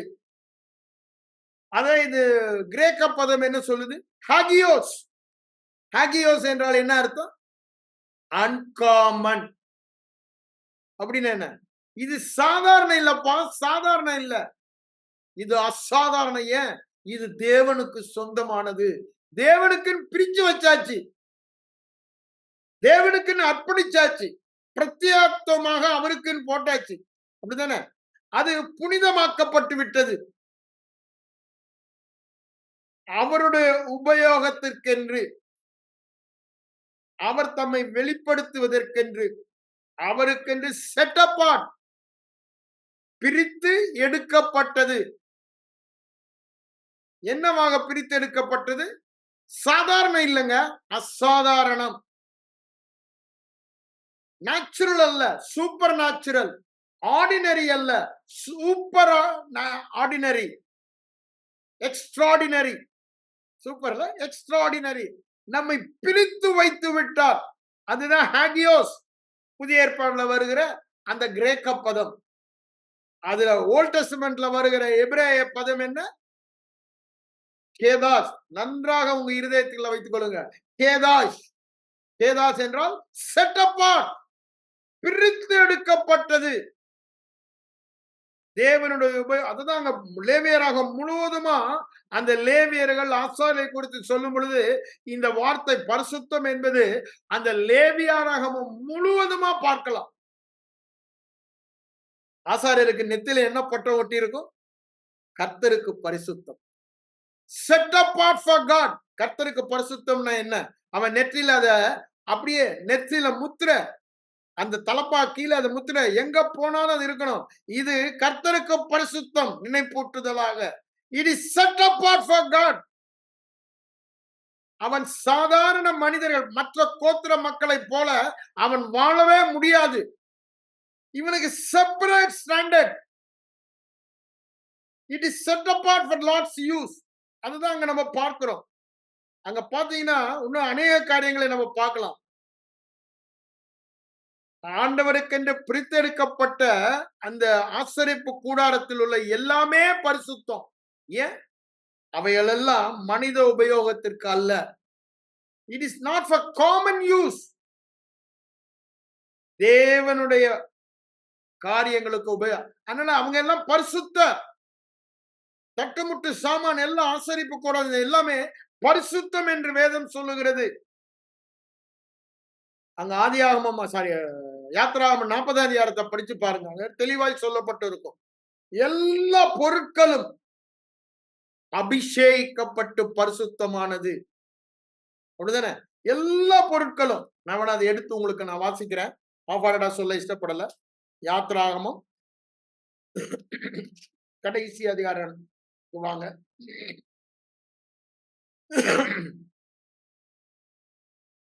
ஆண்டவர் என்ன சொல்றாரு பாரு.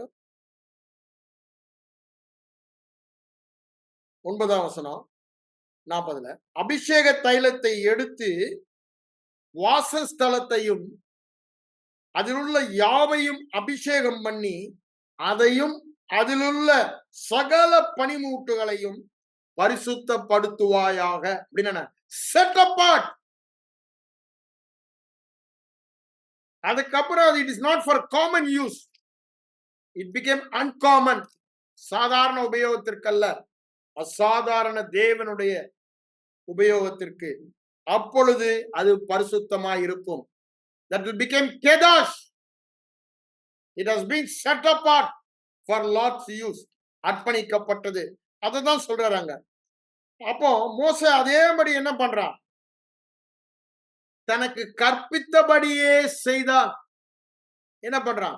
அபிஷேக தைலத்தினால ஒவ்வொரு தட்டுமுட்டு சாமானையும் வாஸ்தலத்தையும் அவன் அபிஷேகம் பண்ணுவதை பார்க்கிறான். அதான் 16ஆம் வசனம் சொல்லுது, கர்த்தர் தனக்கு கற்பித்தபடி எல்லாம் மோசே செய்தான். என்ன கற்பித்தாரு? சகல பனிமூட்டுகளையும் பரிசுத்தப்படுத்துவாயாக. எப்படினால? அபிஷேக தைலத்தினால். அப்பொழுது பரிசுத்தமாய் இருக்கும். நம்ம எப்ப பரிசுத்தமானோம்? The day the Holy Spirit came inside me. அப்படிதானே? அபிஷேக தைலம் என் மேல் வந்த போது, நான் அபிஷேகம் பண்ணப்பட்ட போது நான் பரிசுத்தப்படுத்தப்பட்டேன். அபிஷேகத்தினால் நான் முத்திரை போட்ட பொழுது நான் பரிசுத்தமாக்கப்பட்டேன். It is not by my action. என் கிரியையினால் அல்லவே அல்ல. இது எதனால வந்தது? எனக்குள் வந்த பரிசுத்த ஆவியானவரால். பரிசுத்த ஆவியானவரால் நான் அபிஷேகம் நிரப்பப்பட்ட போது, ஆவியானவருக்குள் என்னை மூழ்கடித்த போது, நானும் ஆவியாரும் ஒன்றான போது நான் எப்படி ஆனேன்? அததான் இங்க சொல்றாரு. அப்பொழுது பரிசுத்தமாக்கப்பட்டேன். நன்றாக புரிந்து கொள்ள வேண்டும். நான் தப்பு தண்டா பண்ணாதபடினால பரிசுத்தமாகல. நான் விசுவாசி. அங்க என்னாச்சு பாருங்க. கொர்நேலி வீட்டை மட்டும் கொஞ்சம் மனசுல கொண்டாங்க. கொர்நேலி வீட்டுக்கு பவுல் போறாரு. பவுல் போய் அங்க பிரசங்கம் பண்றாரு. 10ஆம் அதிகாரத்துல அப்போஸ்தலர் 10ல இந்த 40 வருடம் பாவ மன்னிப்பை குறித்து அவங்களுக்கு சொல்றாரு. அப்படிதானே? அவருடைய நாமத்தினாலே உங்களுக்கு பாவ மன்னிப்பு. அதை சுவிசேஷம் அதுதான். அதை கேட்டு இருதயத்தில் விசுவாசிக்கிறாங்க. உடனே பரிசுத்த ஆவியானவர் அவர் மேல் ஊற்றப்படுகிறார். அந்நிய பாஷையில பேசுறாங்க. அப்பமே அவர்கள் என்ன ஆயிட்டாங்க? பரிசுத்தமாக்கப்பட்டார்கள். அதனாலதான் ஆண்டவர் அதுக்கு முந்தின 9ஆம் அதிகாரத்துல 15ஆம் வசனம் சொல்றாரு, பேதுரு நான் போக மாட்டேன்றான் புறஜாதி கிட்ட, நாங்க சாப்பிட மாட்டோம், போக மாட்டோம், வரமாட்டேன்ற ஆண்டவர் என்ன சொன்னாரு? நான் சுத்தமாக்கினதை பரிசுத்தமாக்கினது நான் பரிசுத்தமாக்க போறேன், நீ தீட்டுன்னு சொல்லாதன்றார். அதேதான் அப்போஸ்தலர் நடபடிகள் 15:9 என்ன சொல்ற, 8:9 வாசித்து பாருங்க. அவனுடைய இருதயங்களை விசுவாசத்தினாலே அங்க விசுவாசித்ததும் ஆவியானவர் ஊற்றப்படுகிறார். ஆவியானவர் ஊற்றப்பட்டால் சுத்தமாக்குற என்ன? பரிசுத்தமாக்கப்பட்டார்கள். நமக்கு அவங்களுக்கு வித்தியாசமே இல்ல அப்படின்னு நாங்க பேதுரு சொல்வதை பார்க்கிறோம். அவங்களுக்குள்ள பெரிய ஒரு குழப்பம் வரும் பொழுது, ஏன் இதை நான் சொல்ல வரேன்? The minute we are born again, the same minute நம்ம என்ன ஆயிட்டோம்? We became holy saint. அப்படிதானே? பரிசுத்தவான்களாகி விட்டோம். We are sanctified. நாம் செயிண்டாக மாறிவிட்டோம். இந்த செயின்ட் என்பது சொல்றேன் திரும்ப இந்த கத்தோலிக்கல சொல்ற மாதிரி, மரித்த பிறகு அவனுடைய குணநலன், அவனுடைய அற்புதம், அவன் வாழ்க்கையெல்லாம் பார்த்து அப்புறம் கொடுக்கிற பட்டம் அல்ல. இது நம்முடைய அடையாளம். மறுபடியும் பிறந்த நாளிலே அபிஷேக தைலத்தினால், இங்க 40 சொல்றாருல, அபிஷேகம் பண்ணப்பட்டபடியால், அப்படித்தானே சொல்றாரு 9ஆம் வசனம் 49ல, பரிசுத்தப்படுத்தப்பட்டோம், பிரித்து எடுத்து வைக்க, செட் அபார்ட். நல்ல இருதயத்துக்குள்ள கொண்டுங்க, பிரித்து பிரத்யட்சமாக, அப்படிதானே, புனிதப்படுத்தப்பட்டோம். It is not common. I am no more common. I am uncommon. அப்படிதானே, நான் சாதாரணம் அல்ல, நான் அசாதாரணம், ஸ்பெஷல். ஸ்பெஷல். அவ்வாறாக நம்மை மாற்றிவிட்டார் என்று சொல்லுகிறார். அப்படியே கற்பித்தபடியே செய்தான். என்ன நடந்தது பாருங்க. முடியும் போது என்ன சொல்றாரு பாருங்க. அவன் மோசே இந்த மாதிரி எல்லாவற்றையும் வேலையை முடித்தான் சொல்லிட்டு 34ஆம் வசனத்துல பாருங்க, ஒரு மேகம் ஆசரிப்பு கூடாரத்தை என்னாச்சா? ஒரு மேகம் ஆசரிப்பு கூடாரத்தை மூடினது. கர்த்தருடைய மகிமை வாசஸ்தலத்தை நிரப்பிற்று. The glory. The glory. எங்கங்க? அபிஷேகம் பண்ணப்பட்ட போது அது பரிசுத்தமானது. தேவ பிரசன்னம் நிரப்பியது, மகிமை நிரப்பியது என்று சொல்லுகிறதை நாம் அங்கு பார்க்கிறோம். இது வேதம் சொல்லும் சத்தியம். மக்கதேஷ், நானே உங்களை பரிசுத்தமாக்குகிற கர்த்தர். லேவியராகம் 20ஆம் அதிகாரத்துக்கு வாங்க. லேவியராகம் ஃபுல்லா வரும் அது. ஆனா 20ஆம் அதிகாரத்துல அந்த ஸ்பெசிபிக் வேர்டை உங்களுக்கு நான் வாசிக்க விரும்புகிறேன். 28 எடுங்க. 19ஆம் அதிகாரத்துல பாத்தீங்கன்னா கணக்கு வழக்கு இல்லாம வரும். 28 வாசிங்க. என் கட்டளை கை கொண்டு நடவுங்கள், நானே உங்களை பரிசுத்தமாக்குகிற கர்த்தர். நானே உங்களை பரிசுத்தமாக்குகிற கர்த்தர். நானே உங்களை திரும்ப திரும்ப அதே அதிகாரம் 21, 23ல பாருங்க, அது அப்படித்தான் சொல்லுகிறாரு. நானே நானே உங்களை பிரித்தெடுத்த தேவன் நானே. அப்படின்னு என்ன? உங்களை பரிசுத்தம் பண்ணின தேவன் நானே, பிரித்தெடுத்த தேவன். அதே வார்த்தை அங்க யூஸ் பண்றாரு. கேதாஸ், பிரித்தெடுத்தாலும் சரி, உங்களை பரிசுத்தப்படுத்தினாலும் ஒண்ணுதான். கேதாஸ், உங்களை பரிசுத்தம் பண்ணுகிற, கேதாஸ் பண்ணுகிற, பிரித்தெடுக்கிற, அப்படித்தானே சொல்ல. உங்களை பிரித்தெடுத்த உங்கள் தேவனாகிய கர்த்தர் நானே. 24ஆம் வசனத்தை சொல்வதை பாருங்க. உங்களை பிரித்தெடுத்த கர்த்தராகிய தேவன் நானே. 23ல தான் அவர் அதை சொல்றாரு. அப்படித்தானே? அதை சொல்லிட்டு தான் உங்களை பிரித்தெடுத்த கர்த்தராகிய தேவன் நானே என்று சொல்லுகிறார். அதே 22 16 22 16 தான் கரெக்ட். அங்க என்ன சொல்றாரு பாருங்க. நான் அவர்களை பரிசுத்தமாக்கிற கர்த்தர் என்று சொல் என்றார். அதே அதிகாரம் 32 பாருங்க. என் பரிசுத்த நாமத்தை பரிசுத்த குலைச்சலாக்காதிருப்பீர்களாக, நான் பரிசுத்தர், ஆகவே நான் உங்களை பரிசுத்தமாக்குகிற கர்த்தர். நான் உங்களை பரிசுத்தமா ஆழமா படிச்சு பாருங்க. லேவியராகமம் ஃபுல்லா திரும்ப திரும்ப திரும்ப திரும்ப நீங்க அந்த 19ஆம் அதிகாரத்துல பாத்தீங்கன்னா, நானே கர்த்தர், நானே கர்த்தர், நானே எதை சொல்றாரு? நானே உங்களை பரிசுத்தம் பண்ணுகிற கர்த்தர், நானே உங்களை பரிசுத்தம் பண்ணுகிற கர்த்தர் என்பதை திரும்ப திரும்ப சொல்றாரு. அதே யாத்ராகமம் 31 அதிகாரம் 13ஆம் வசனத்துக்கு வாங்க. நான் ஏற்கனவே உங்களுக்கு சொன்னேன்ல, யாத்ராகமம் 31:13 என்ன சொல்றாரு பாருங்க. இஸ்ரவேல் புத்திரரை நோக்கி, நீங்கள் என் ஓய்வு நாட்களை ஆசரிக்க வேண்டும், உங்களை பரிசுத்தப்படுத்துகிற கர்த்தர் மக்கதேஷ் என்பதை நீங்கள் அறியும்படி தலைமுறை தலைமுறையாக இந்த பரிசுத்த ஓய்வு நாட்களை, நமக்கு 7ஆம் நாள் கிடையாதுங்க, நமக்கு வாரத்தின் முதல் நாள். ஆனால குழப்பிடாதீங்க. உங்களுக்கு அடையாளமாய் இருப்பதாக. அதேதான் எசேக்கியேல் 20 சொல்றாரு. எசேக்கியேல் தீர்க்கதரிசி அங்க சொல்லும் பொழுது, எசேக்கியேல் எடுங்க. ஏன் தேவன் என்ன சொல்லுகிறார் என்பதை நாம் தெளிவாய் புரிந்து கொள்ள வேண்டும். அப்பதான் பரிசுத்தம் என்றால் என்ன சந்தேகமே வரக்கூடாது. அங்க 12ஆம் வசனம் என்ன சொல்றாரு பாருங்க.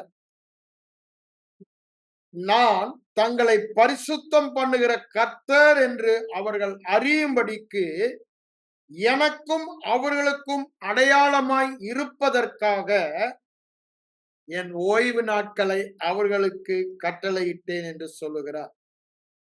எது இது? அடையாளமா என்ன?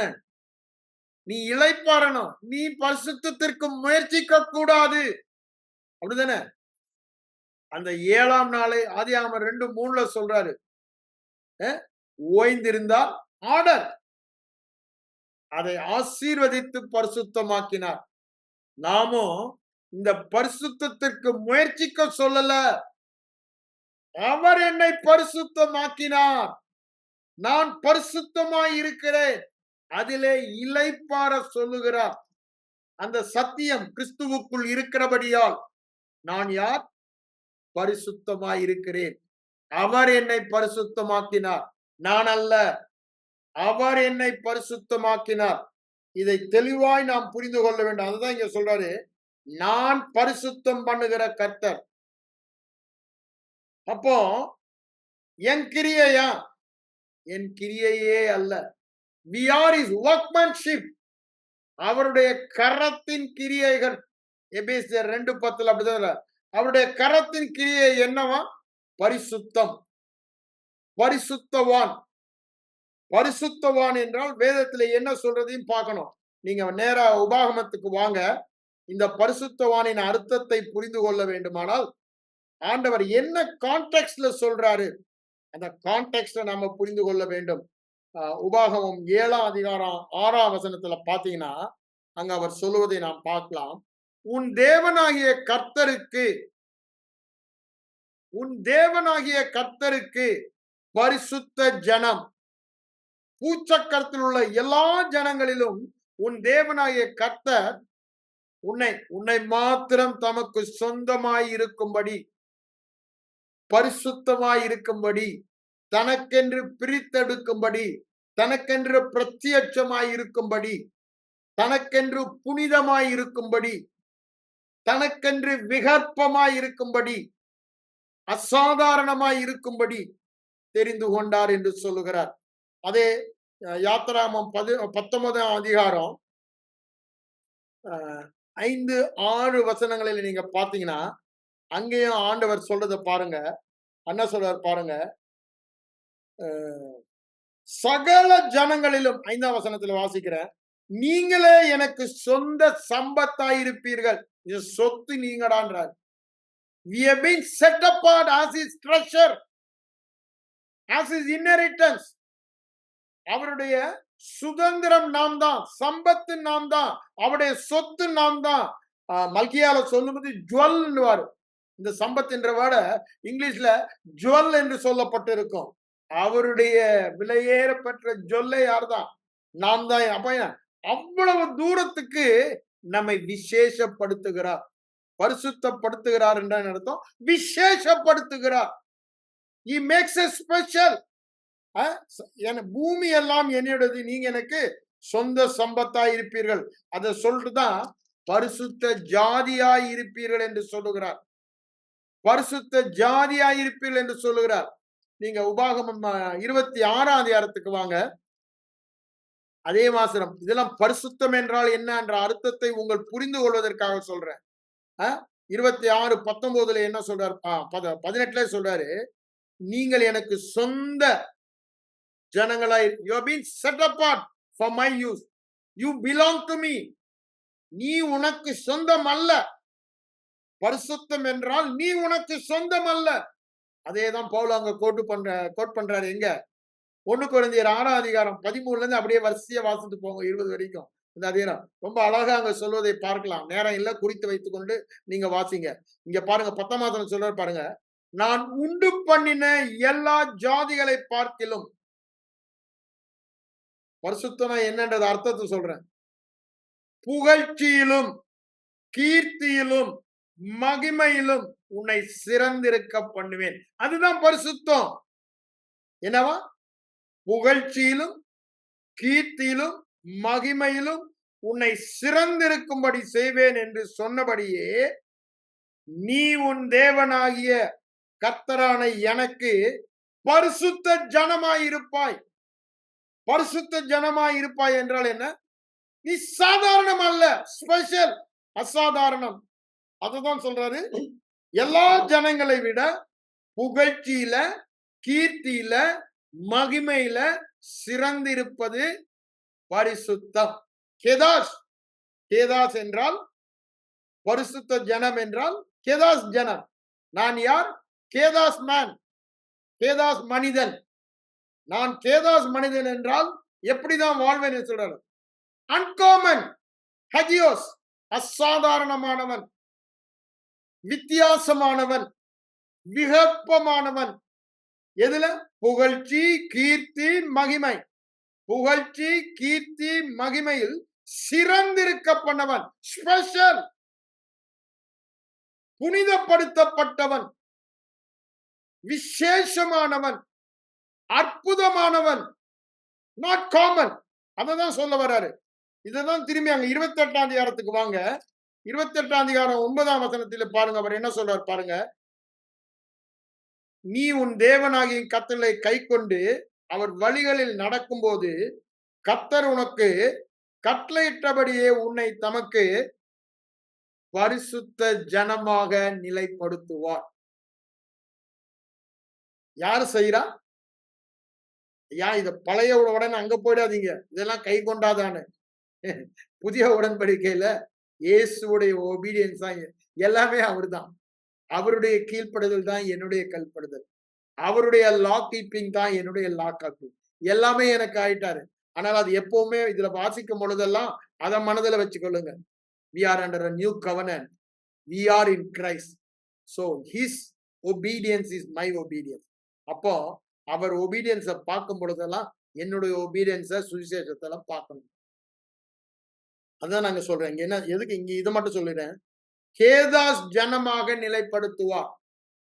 கேதாஸ் ஜனம், கேதாஸ் பரிசுத்த ஜனம், புகழ்ச்சியிலும் கீர்த்தியிலும் சிறந்திருக்க பண்ணுவார், மகிமையில் சிறந்திருக்க பண்ணுவார், வெற்றியில் சிறந்திருக்க பண்ணுவார். எல்லா இடங்களிலும் என்னை வெற்றி சிறக்க பண்ணி அந்த வாசனை, அதுதாங்க பரிசுத்தம். அதுதான் பவுல் அங்க சொல்லுகிறார். 2 கொரிந்தியர் 2:14 சொல்றாரு. எல்லா இடங்களிலும் எப்பொழுதும் என்னை வெற்றி சிறக்க பண்ணி, புகழ்ச்சி கீர்த்தி மகிமை வெற்றி எல்லாவற்றிலும் நான் வித்தியாசமானவன், நான் வித்தியாசமானவன், அசாதாரணமானவன், மிகவும் சிறந்தவன், மிகவும் விசேஷமானவன், தேவனுக்கென்று பிரித்தெடுக்கப்பட்ட கேதாஸ் பாத்திரம் நான். அவர் தன்னை வெளிப்படுத்துவதற்கு, அவருடைய மகிமையை காண்பிக்கும் கேதாஸ் பாத்திரம். மகிமைக்காக எத்தனை மாக்கின கிருபா பாத்திரம், கேதாஸ் பாத்திரம். அததான் இங்க அவர் சொல்லுவதை பார்க்கிறோம். சகல ஜனங்களிலும் உன்னை பரிசுத்த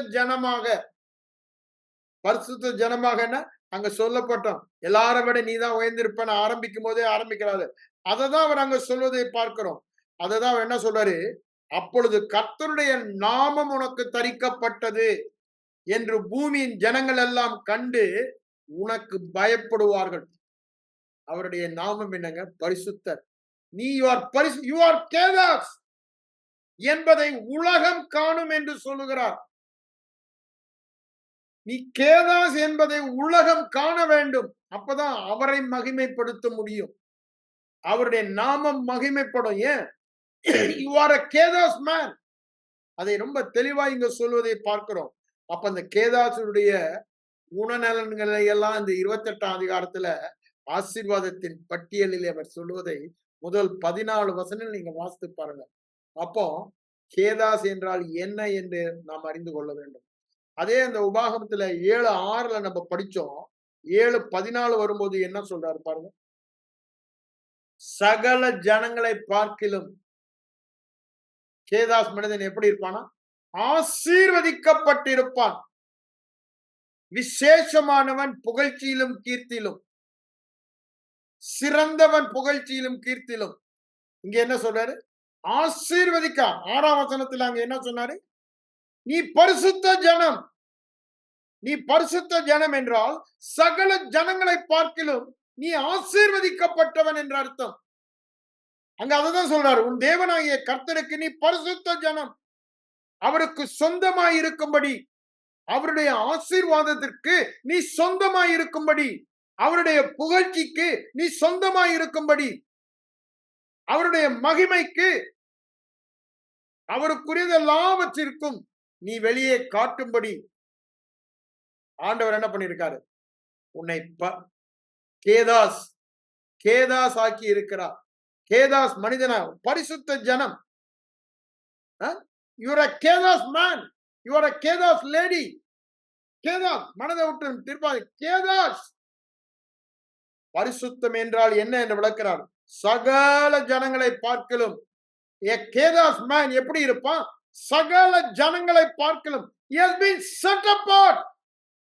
தேவனே அவனை பிரித்து வைத்திருக்கிறார் தன்னை காண்பிப்பதற்கு, பிரத்யட்சமாக தன்னை வெளிப்படுத்துவதற்காக, தன்னுடைய உபயோகத்திற்காக, அவன் மூலமாய் தன்னை காண்பிப்பதற்காக, சிறந்தவனாக, புகழ்ச்சியிலும் மகிமையிலும் கனத்திலும் உயர்ந்தவனாக, சகல ஜனங்களை பார்க்கிலும் ஆசீர்வதிக்கப்பட்டவனாக, விசேஷமானவனாக, எல்லாவற்றுக்கும் மேலானவனாக பிரித்தெடுக்கப்பட்டவன் கேதாஸ்.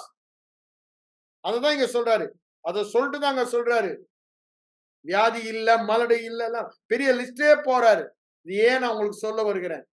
கேதாஸ் என்றால் என்னவென்று நாம் தெரிந்து கொள்ள வேண்டும். பரிசுத்தம் என்றால் என்ன? உலக வார்த்தை அல்ல இது. வேதத்தில் இருந்து நாம் பார்க்க வேண்டும்.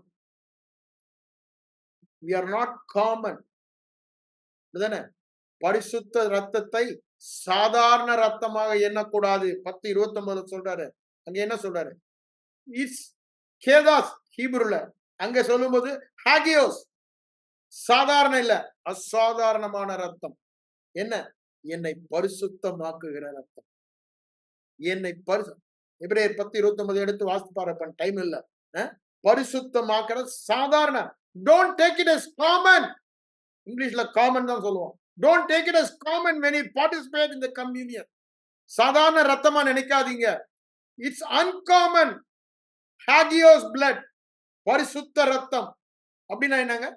கேதாஸ் பிரித்தெடுக்கப்பட்ட ரத்தம். என்னை பரிசுத்தமாக்க இயேசு கிறிஸ்துவின் ரத்தத்தை அங்க என்ன சொல்றாரு? பரிசுத்த ரத்தம். இங்கிலீஷ்ல காமன் அல்ல, அன்காமன் என்று சொல்லுகிறார். You don't take it as common. இந்த வியாதியா இருக்கிறாங்கன்னு 1 கொரிந்தியர் 11 சொல்றாரு. அங்க அத ஏன் நிதானிக்கல? This is not ordinary blood. It is not ordinary juice or bread that you eat. இது பரிசுத்தம். அப்படிதானே? அவர் அங்க புதிய உடன்படிக்கை ஏற்படுத்தும் போது என்ன சொல்லுகிறார்? அநேகருடைய பாவங்களை நீக்கிறதற்காக என் ரத்தத்தினால் உண்டாகின புதிய உடன்படிக்கை. This blood is not ordinary. கேதாஸ். இது ஆர்டினரி அல்ல, கேதாஸ். உன்னை பரிசுத்தமாக்குகிற பரிசுத்த தேவனின் பரிசுத்த ரத்தம். அந்த எண்ணத்தோடு அதில் பங்கு பெற சொல்லுகிறார். அதில் பங்கு பெறும் பொழுதெல்லாம் என்ன நினைவு கூறுறீங்க? This is Kedos blood, Kedos body, Kedos body that heals me. என்னை சுகமாக்குகிற கர்த்தர், அவருடைய கேதாஸ் பாடி அதற்காய் கிரயமாய் செலுத்தப்பட்டது என்பதை நினைவு கூறுகிறோம். அதேதான் ரத்தம். This is Kedos blood. என்னை பரிசுத்தமாக்குகிற தேவன், கேதாஸ் மக்கதேஷ், என்னை பரிசுத்தமாக்குகிற கேதாஸ் blood என்று நிதானிக்க வேண்டும். அவ்வாறு நிதானிக்கலனாதான் பிரச்சனை என்று சொல்லுகிறார். பாவத்தோடு பெறுவதனால் அல்ல. அங்க பாவத்தை பற்றி அவர் சொல்லல. அது கேதாஸ் என்று நீங்க நிதானிக்கலன்னு தான் சொல்ல வருகிறார். That is கேதாஸ். It is not ordinary, not common, uncommon. இயற்கைக்கு அப்பாற்பட்டது தேவன் செய்கிற கிரியை என்று சொல்லுகிறார். ஆகவே தான் சொல்றேன், கேதாஸ் என்ற அர்த்தத்தை நாம் முழுவதுமாய் புரிந்து கொள்ள வேண்டும். தேவனுக்கென்று செட்டப்பா. ஆண்டவர் இயேசு கிறிஸ்து எப்படி வாழ்ந்தாரு? Totally set apart for father God. நம்முடைய வாழ்க்கை அதுதான் அங்க சொல்றாரு. நான் திருப்பி அதை டைம் ஒரே ஒரு முடிஞ்சிருச்சு. அந்த ஒன்னே ஒண்ணு அதை மட்டும் நான் வாசித்துறேன். 1 கொரிந்தியர் 6ஆம் அதிகாரத்துக்கு வாங்க. அவர் அங்க சொல்லுகிற ஒரு காரியத்தை வாசிச்சுட்டு நம்ம இந்த போர்ஷனை முடிப்போம். 1 கொரிந்தியர் 6ல என்ன சொல்றாரு பாருங்க. கர்த்தரோடு 17 இசைந்து இருக்கிற ஒரே ஆவியா இருக்கிறார். உங்கள் சரீரமானது 19 நீங்கள் தேவனால பெற்று உங்கள் தங்கி இருக்கிற பரிசுத்த ஆவியினுடைய ஆலயமாய் இருக்கிறது என்று நீங்கள் அறிவீர்களா? அது சொல்லிட்டு தான் சொல்றாரு, கிரயத்துக்கு கொல்லப்பட்டீர்கள். You have been purchased with a price. தேவனுக்கு உடையவர்களாகிய, ஹாகியோஸ் என்னங்க? தேவனுக்கு உரியவன், தேவனுக்கென்று பிரித்து வைக்கப்பட்டவன், தேவனுக்கு உடையவன். உனக்கு சம்பந்தமான உன் வாயோ, அப்படிதானே, உன் கழுத்தோ, உன் மூக்கோ, உன் கண்ணோ, உன் காதோ, உன் கையோ, உன் காலோ, அப்படிதானே முன்னாடியே சொல்லிடுறாரு. அதெல்லாம் அவயங்கள், கிறிஸ்துவின் அவயங்கள் என்று அறியீர்களா? 15ஆம் வசனத்துல சொல்றதை நம்ம பார்க்கிறோம். 13ஆம் வசனத்துல சொல்றதை பார்க்கிறோம்.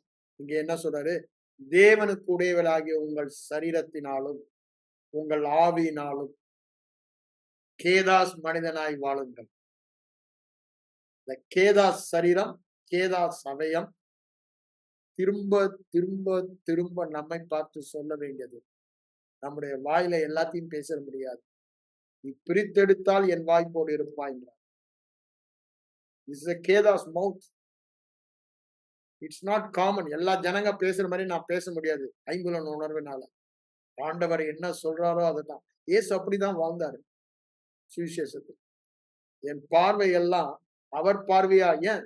திஸ் இஸ் கேதாஸ், அவருக்கென்று பிரித்தெடுக்கப்பட்ட கண். என் காது, இட்ஸ் a கேதாஸ், அவருக்கென்று பிரித்தெடுக்கப்பட்ட காது. கண்டதி இந்த காதுல கேட்க முடியாது. என் கரத்தின் கிரியைகள், நான் செல்லுகிற இடங்கள் கேதாஸ்.